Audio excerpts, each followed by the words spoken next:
Ayan guys, crispy suman sa lehiya. Nakita nyo naman, nakita nyo naman kung gaano siya ka-crispy. Diba? Meron ako isang buyer na napaka-arte.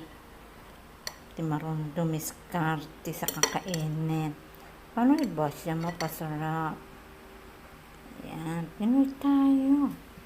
After ko mag-TikTok, hanggang ngayon gutom pa rin ako. Kahit nakakain ako 2 suman. Ayan, 2 suman lang yan. Prinito ko na. Kape. Tara na magtanghalian.